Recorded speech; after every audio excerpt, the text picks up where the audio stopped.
1978 সালের বিধ্বংসী বন্যার পর দুই নদীর সঙ্গম স্থলে জেগে ওঠা একটি পলিগঠিত দ্বীপ 2017 সালে একটি সরকারি পর্যটন কেন্দ্র হিসেবে আনুষ্ঠানিকভাবে পরিচিত পায়। এটি বর্তমানে একটি জনপ্রিয় পিকনিক স্পট হিসেবেও পরিচিত। একসময় স্থানীয় মানুষের কাছে এই দ্বীপটি একটি নির্জন চর ছিল। বর্তমান সময়ে এই দ্বীপে পর্যটকদের রাত্রিযাপনের জন্য 20টির বেশি কটেজ, পানীয় জল এবং বিদ্যুতের সুব্যবস্থা করা হয়েছে। তবে সময়ের সাথে সাথে এখানে কংক্রিটের কাঠামো বেড়ে যাওয়ায় এর প্রাকৃতিক সৌন্দর্য কমে যাচ্ছে বলে আশঙ্কা করা হচ্ছে। বন্ধুরা, তোমরা এই দ্বীপে কিভাবে যাবে, নৌকা ভাড়া, মাথাপিছু যাওয়া আসা কত, সমস্ত খুঁটিনাটি তুলে ধরবো এই ভিডিওর মাধ্যমে। ভিডিওটি স্কিপ না করে তোমরা পুরোটা দেখতে থাকো, আশা করি তোমাদের খুব ভালো লাগবে।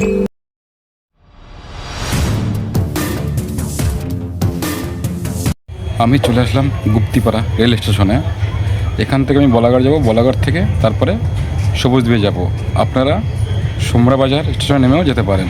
বন্ধুরা, বলাগড় স্টেশন থেকে মাথা পিছু 20 টাকার বিনিময়ে টোটোতে করে রওনা দিলাম সবুজদ্বীপের উদ্দেশ্যে। বন্ধুরা, চলে আসলাম সবুজদ্বীপ যাওয়ার জন্য যে ঘাট, সেই ঘাটটা হচ্ছে আমার এই পিছনে। আর এখান থেকে কিন্তু নৌকা ভাড়া করে তারপরে সবুজদ্বীপে যেতে হয়। তা এখন নৌকা মাঝির সাথে কথা বলবো, কত টাকা দিয়ে আমরা ভাড়া করতে পারি, সম্পূর্ণ যে বিবরণটা তুলে ধরবো আমি এই ভিডিওর মাধ্যমে। তোমরা ভিডিওটি স্কিপ না করে দেখতে থাকো, আশা করি খুব ভালো লাগবে। বন্ধুরা, তোমরা যারা সোমরা বাজার থেকে আসবে, ওখান থেকে খাওয়া দাওয়া করে আসবে, কিন্তু এই ঘাটে কিন্তু সেরকম কোনো খাওয়া দাওয়ার বা হোটেল কিন্তু নেই। তোমরা ওখান থেকে খেয়ে দিয়ে আসবে। আর বাকি যে কথা সবুজদ্বীপে গিয়ে হবে, ওখানে কি আছে, কি খাওয়া যায় বা কি পাওয়া যায়, সেটা ওখানে গিয়ে তুলে ধরবো তোমাদের সামনে এই ভিডিওর মাধ্যমে। আমাদের মাঝি চলে গেছে নৌকার কাছে, চলো বাকি কথা নৌকায় বসে হবে। এইখানে দুটি বড় বড় নৌকা রয়েছে, সম্ভবত খারাপ হয়েছে, তাই মেরামতি করার জন্য এখানে নদীর পাড়ে রেখে দিয়েছে। এই দেখো বন্ধুরা, তো আমরা এখন এই দাদার নৌকাতে যাব, আর বাকি কথা হবে নৌকায় বসে। ঠিক আছে, এখানে প্রচুর নৌকা রয়েছে, দেখো বন্ধুরা। ঠিক আছে, কত নৌকা রয়েছে দেখো। তো বন্ধুরা, চলে এসছি। আচ্ছা, এটা কি নদী? এই যাচ্ছে যে নদীতে, এটা যাচ্ছি আমরা বেহুলা নদীর ওপর দিয়ে। বেহুলা নদী। আচ্ছা, এই বেহুলা নদীর মানে এর ইতিহাসটা কি নদীর? বেহুলা নদী মানে আমরা যেটা শুনে এসেছি, যেটা পাঠ্য বইয়ে পড়েছি, যে বেহুলা লক্ষিন্দরের এই নদীর ওপর দিয়ে ভেসে গেছিল, সেই হিসেবেই এটা বেহুলা নদী হয়েছে। মানে বেহুলা লক্ষিন্দরকে নিয়ে এই নদীর উপর থেকে ভেসে এই গঙ্গায় বেরিয়েছিল। আচ্ছা, গঙ্গায় বেরিয়েছিল। আচ্ছা, তার জন্য এই নদীর নাম হচ্ছে বেহুলা নদী। আর এটা বহু দূর থেকে আসছে, একদম বর্ধমান হয়ে একদম গ্রামের ভিতর দিয়ে আসছে। এটা বহু দূর পর্যন্ত গেছে এই নদীটা। আচ্ছা, আর এই যে তোমাদের যে এই যে নৌকার যে ভাড়াটা, এই ভাড়া সম্বন্ধে কিছু বলো আর কি। ভাড়াটা মিনিমাম ভাড়া একজন এলে পরে 60 টাকা যাওয়া, 60 টাকা আসা, 120 টাকা। অনেক সময় লোক কম হলে পরে সেটা 150 টাকা হয়ে যায়, 200 টাকা হয়ে যায় মাথা পিছু। আচ্ছা, এবার লোক মোটামুটি 6-7 জন হলে পরে ওই রেটটা একটু কম হয়, কারণ একটা মানুষ তো নিয়ে যাবে, তার একটা মজুরি ব্যাপার আছে, এই হচ্ছে ব্যাপার। আর এমনি এক্সট্রা কোনো খরচ নেই এখন আর সবুজদ্বীপ যেতে। আচ্ছা, নৌকার মাঝির সঙ্গে যাওয়া, নৌকা মাঝির সঙ্গে আসা। আচ্ছা, যাওয়া আসা 120 টাকা, 60 টাকা করে। লোক একটু বেশি হলে। আচ্ছা, তোমাদের এই যে রেটটা, এটা কি সারা বছর একই রকম থাকে না কম বেশি হয় সিজন বুঝে? রেটটা একই থাকে, লোক বেশি হলে একই থাকবে, কিন্তু লোক কম হলে একটু বাড়বে। যদি দেখা গেল কোনো একটা টিম আসলো, সেই দলের লোক আছে 10 জন, হ্যাঁ 10 জন হলে পরে ওই রেটই হয়ে যাবে। ওই তখন তো এই নৌকা তো ধরবে না। না, নৌকা প্রচুর আছে, নৌকা নিয়ে কোনো সমস্যা। তাহলে ওই বড় নৌকা যদি যায়, তাহলে ওর ভাড়া কিরকম পড়বে? ট্রলারের নৌকা হলে পরে রান্না বান্না করলে পরে তখন হয়তো 150 টাকা মাথা পিছু। 150 টাকা মাথা পিছু। আচ্ছা, নিয়ে যাবে, নিয়ে আসবে, সব কিছু তাদের দায়িত্ব। আচ্ছা, আপনার নামটা? আমার নাম গৌতম হালদার। আর আপনার ফোন নাম্বারটা যদি বলেন, যদি কেউ আসে, কোনো বন্ধু। 6296 6296 720 428 420 720 428 720 428। আচ্ছা বন্ধুরা, তোমরা যারা এইখানে আসবে, তারা গৌতমদার সাথে এই নম্বরে যোগাযোগ করতে পারো। সবুজদ্বীপের এইটাই ঘাট, এইখান দিয়েই সব লোকজন যাওয়া আসে। এই একটাই ঘাট? একটাই ঘাট, মেন ঘাট হচ্ছে এইটাই। এই ঘাটের নাম কি? হ্যাঁ, এই ঘাটের নাম কি? এটা হচ্ছে সুখড়িয়া সবুজদ্বীপ ঘাট, সুখড়িয়া শ্মশান ঘাটের পাশে, একেবারে একটা পাশে অবস্থিত এই ঘাটটা। আচ্ছা, আর এই যে পাশে যে বিল্ডিং, এই বিল্ডিংটা কিসের বিল্ডিং এটা? বিল্ডিংটা সবুজদ্বীপ পারপাসেই তৈরি হয়েছে, এটা ভাড়ার জন্য। ভাড়ার জন্য? এটা এই বিল্ডিংটা তৈরি করছে এখানকার স্থানীয় একজন। হ্যাঁ, এটা ব্যবসার জন্যই হচ্ছে, ঘর ভাড়া দেওয়া হবে হচ্ছে, মানে যারা টুরিস্ট, হ্যাঁ তারা এখানে এসে থাকতে পারবে, সেই ব্যবস্থা তৈরি হচ্ছে। আচ্ছা, এর মধ্যে কি কি আছে একটু যদি বলো। আছে রুমের যেমন ফেসিলিটি হয় সব রকমই আছে। সব রকম ফ্যাসিলিটি আছে নাকি বানাচ্ছে তাই? হ্যাঁ সব। আচ্ছা, তো বন্ধুরা বিল্ডিংটা দেখে নাও একটু, দেখায় তোমার দূর থেকে জুম করে। এটা হচ্ছে বিল্ডিং, এটা হচ্ছে একটা মানে লজের মতন আর কি, লজের। এখানে এসে থাকতে পারো আর কি। দেখো বন্ধুরা, নদীর পাড়ে কত নৌকা, জেলে ভাইরা এইসব নৌকো নিয়ে এখানে ইলিশ মাছ ধরে। ওই যে ওরা ইলিশ ধরে, এই যে এরা হ্যাঁ ইলিশ ধরে এরা, তাই তো? দাদা ইলিশ ধরে। আচ্ছা, ওই দেখো একজন মাঝি আসছে। তো আমাদের পাশ থেকে একটা ট্রলার যাচ্ছে, দেখো বন্ধুরা,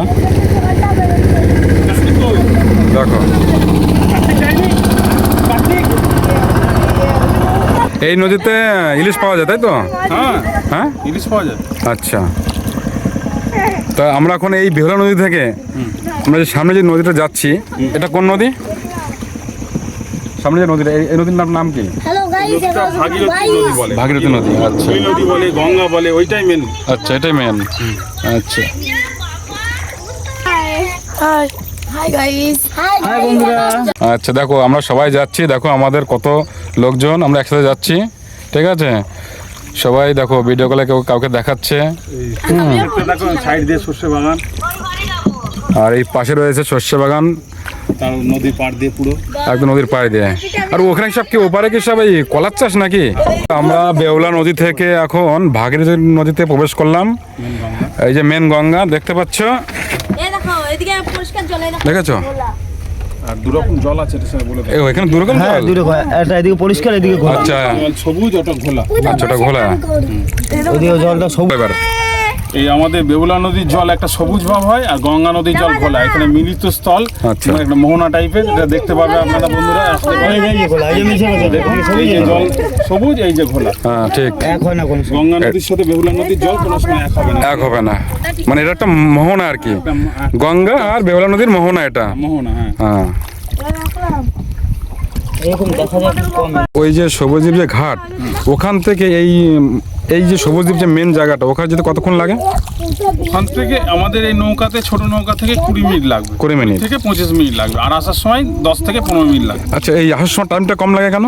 এটা স্রোতের প্রতিকূলে যায় বলে, আচ্ছা, আর আসার সময় স্রোতের অনুকূলে আসে, সেই জন্য কম লাগে। সেই জন্য টাইম কম বেশি ওই জন্য কম লাগে। বেশি লাগে, হ্যাঁ। আচ্ছা বন্ধুরা, দেখো একটা দূর থেকে ট্রলার যাচ্ছে, তোমাদের জুম করে দেখাই, দেখো আমরা সবাই সবুজ যাচ্ছি নৌকায় করে, কেমন লাগছে? ভালো ভালো হ্যাঁ, ভালো তো? আরে দেখো বন্ধু, পাশ থেকে একটা ট্রলার যাচ্ছে, মায়াপুর নবদ্বীপ দিয়ে। কি লেখা আছে? মা কালী। তো আমরা তো এখন নদীর মাঝখানে যাচ্ছি, তাই তো? হ্যাঁ, নদীর মাঝখান দিয়ে যাচ্ছে। নদীর মাঝখানে যাচ্ছি, এই মাঝখানে জল কম নাকি? খুবই জল কম, আচ্ছা। তলার উপর দিয়ে যাচ্ছে, 1 হাঁটু জল এই আছে। দেখো ঠেকে যাচ্ছে, নৌকাতে যেতে কোনো ভয়ের কিছু নেই। ভয়ের কিছু নেই। আচ্ছা, এখানে মাঝখানে জল কম, মাঝখানে। তাহলে জলটা বেশি কোন সাইডটায়? জলটা বেশি ওপারটা সাইডে, নদী আটে যে পড়ছে। হ্যাঁ, ওই সাইডটায়, ওই সাইডে জল বেশি, তাই তো? আর এই দেখো এখানে জল কম, একদম মাটিতে ঠেকে যাচ্ছে বইটা। আর এই সাইডটা কেমন, জল বেশি না কম? এখানেও কম, আচ্ছা, এদিকেও কম। আমার মজা না এই যে বন্ধু একটা পরিযায়ী পাখি, এই দেখো, আমার নৌকো আর নৌকা দুলছে, সবাই ভয় পাচ্ছে। পাখি এই দেখা যায় কোন সময়টা বেশি? এই টাইমটাই দেখা যায় বেশি। এই নদীতে দেখা যায়? ওরা ঝাঁকে ঝাঁকে আসে, এই এখন একটা আসছে, ওর পরে আসবে। আচ্ছা, ঝাঁকে ঝাঁকে আসে, সকালের দিকে বেশি আসে, তাই তো? দেখো বন্ধু, পাখিটা তোমার দেখাই তোমাদের। আচ্ছা দাদা, এই যে নৌকাটা যাচ্ছি, এই নৌকাটার বয়স কতদিন? এই নৌকাটা নতুন বানিয়েছে, এটা পুরো সেগুন কাঠের নৌকা। এই নৌকাটা ভালো নৌকা, এমনি আমার ও। একটা নৌকা আছে পুরনো, 70 বছরের, আচ্ছা। শাল সেগুনের, ভালো নৌকা। এটা সেগুন কাঠ, তাই তো? হ্যাঁ, এটা পুরো সেগুন কাঠের। আর এই নৌকা পুরোনো নৌকাটা না নতুন? এটা নতুন নৌকা, এটা নতুন। একটা আছে আমার। তাও কতদিন পুরোনো নৌকা, মানে নতুন এটা কতদিনে? এটা গত বছর বানিয়েছে, গত বছর। আর এমন একটা নৌকো বানাতে হলে কিরম খরচা পড়ে? এটা এখন 50-60 হাজার টাকা খরচ হয়। আরে বাবা, সেগুন সব কাঠ, ভালো কাঠ, সেগুন কাঠ। ওই জন্য দাম বেশি। তাও এটা নিয়ে এসেছিলাম রূপাদি বলে, চলো ভাই দেখা। বন্ধুরা চলে এসেছি একদম সবুজদ্বীপের কাছাকাছি, দেখতে পাচ্ছ ওটা হচ্ছে সবুজদ্বীপের ওটা ঘাট, তাই তো? তোমাদের একটু ওই দেখো জুম করে দেখাচ্ছি, ওটা হচ্ছে ঘাট, वो गंगा के बीच में একদম কাছাকাছি চলে এসেছি। তা আমরা কি এই ঘাটে এদিকে যাবো না এই দিকে যাবো? नाव में আচ্ছা আমরা এদিকটা যাবো তাই তো? আচ্ছা তো বন্ধুরা আমাদের নৌকা ঘাটে লেগে গেছে, অর্থাৎ আমরা এসে পৌঁছালাম সবুজ দ্বীপে। এই দেখো দেখেছো সবুজ দ্বীপ, ওই যে বক্স সবাই এক এক করে নামছে। ওই গেল দাঁড়া দাও, ওই দেখো সবাই আমরা নামছি, নৌকা ধরে বসে আছে, ঠিক আছে? হ্যাঁ আমার পরে আসেন এই যে পৌঁছে গেলাম। তো এই যে আমাদের নৌকার যে মালিক গৌতম হালদার দাদা, ইনি আমাদের সব ঘুরিয়ে দেখাবে, ঠিক আছে? আর এই দেখো সামনে রয়েছে একটা ওয়াচ টাওয়ার, এখান থেকে পুরো সবুজ দ্বীপটা দেখা যাবে। এই দেখো ওয়াচ টাওয়ার। এই ওয়াচ টাওয়ারে ওঠার জন্য যে সিঁড়িগুলো রয়েছে সেগুলো কিন্তু একদম জং ধরে মরিচা পড়ে গেছে। এখানে বন্ধু তোমাদের বলবো না ওঠার জন্য অনুরোধ করব, এটা কিন্তু একদম রিস্কের ব্যাপার, তাই তোমাদের বলবো একদমই উঠবে না এখানে। সবুজ দ্বীপে এসে বন্ধুরা তোমরা প্রথমেই এরকম একটা নিরিবিলি নির্জন পরিবেশ দেখতে পারবে। আর এখানে অনেকে পিকনিক করছে, আর পাশে কিন্তু পুলিশ প্রশাসনের ব্যবস্থাও রয়েছে। এইখানে পোলট্রি দেশি মুরগি কিনে এখানেই রান্না করে খাওয়ার ব্যবস্থা রয়েছে, তার জন্য কিন্তু এইখানে কিছু টাকা পে করতে হবে। তাছাড়া এখানে রয়েছে অনেক রকমের দোকানপাটও। এই ঘাটটি হলো সবুজ দ্বীপের মেন ঘাট। এই ঘাটটির অবস্থা খুব একটা ভালো না, তোমাদের একটু চারিপাশের দৃশ্যটা দেখিয়ে দিই। এই দেখো পান টান পাওয়া যাচ্ছে এখানে নাকি? পান কিরকম দামে দিচ্ছ, মানে কিরকমের? বাইরে থেকে এখানে কি দাম একটু বেশি না কম? আচ্ছা আচ্ছা আচ্ছা।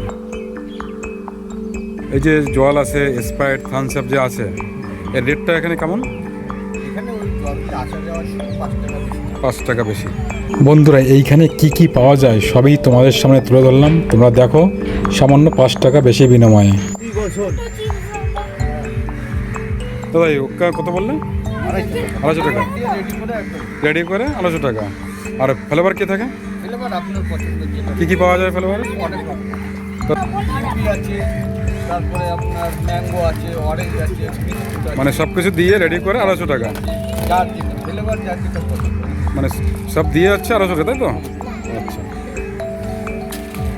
বন্ধুরা সামনে রয়েছে সবুজ দ্বীপের মেন ঘাট, আর এই পাশেই রয়েছে দেয়াল ঘেঁষে সবুজ দ্বীপের ভিতরে সেই আসল রহস্য।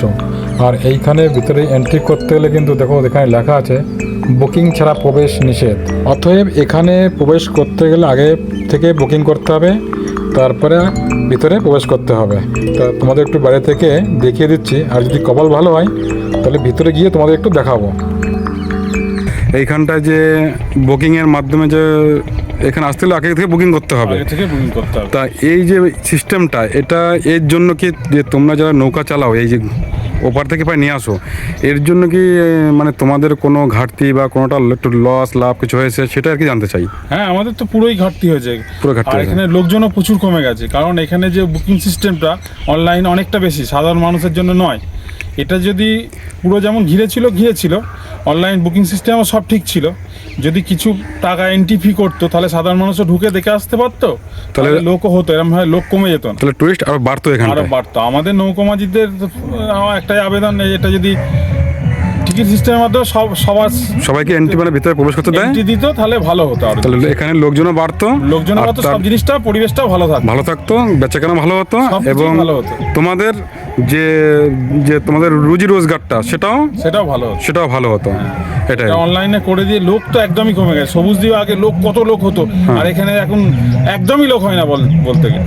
তা এর জন্য যে আমাদের যে সরকার বা প্রশাসন তাদের কাছে কোনো রিকোয়েস্ট রয়েছে যে থাকে? সরকারের কাছে তো আমাদের আবেদন, আমরা আগেও রেখেছি, এখনও রাখছি বা ভবিষ্যতেও রাখবো, যে যেভাবেই হোক আপনারা এন্ট্রির মাধ্যমে এন্ট্রি নিন, লোক আসুন, পাবলিকদের প্রবেশ করতে দিন। হ্যাঁ, কারণ সাধারণ মানুষের এতে প্রচুর ক্ষতি হচ্ছে, লোক এলে পারে সবার উপকার হবে। সবার উপকার হবে। মেন আমাদের সবুজ দ্বীপে একটা আকর্ষণ ছিল, প্রচুর লোক আসতো, সেখানে লোকটা আসাই বন্ধ হয়ে যাচ্ছে। কিন্তু আগের থেকে লোকজন অনেক কমে গেছে, অনেক একদমই আসে না বললে হয়।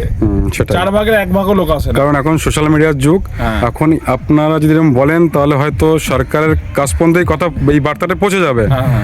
যদি সেই সরকার বা যে প্রশাসন রয়েছে তারা যদি জনসাধারণের কথা ভেবে যদি এই কাজটা বা এই এন্ট্রি ফিটা করে যদি ঢুকতে দেয়, তাহলে এখানে সবাইকার উপকার হয়। তাহলে সবার উপকার হয়। হ্যাঁ। তো আমাদের কপালটা এতই ভালো আজকে, মানে ঢুকতে দিয়েছে আমাদের, মানে বুকিং ছাড়াই ঢুকে গেছি। খালি আমাদের যে দাদা আছে, যে নিয়ে এসছে আমাদের, হ্যাঁ, যে আমাদের নৌকার যে দাদা আছে, যার নৌকার মালিক, সে আমাদের তার মাধ্যমে আমরা ঢুকতে পেরেছি ভিতরে। আচ্ছা, ভিতরে পরিবেশটা দেখে নাও একটু। বলতে গেলে আমাদের কপালটাই ভালো। ভিতরে কিন্তু বাচ্চাদের জন্য রয়েছে খেলার জন্য জায়গা, সামনে রয়েছে বসার জন্য ছোট একটা গ্যালারি, আর এই সামনে রয়েছে একটা ছোট মঞ্চ, হয়তো এখানে কোনো অনুষ্ঠান হয়ে থাকে।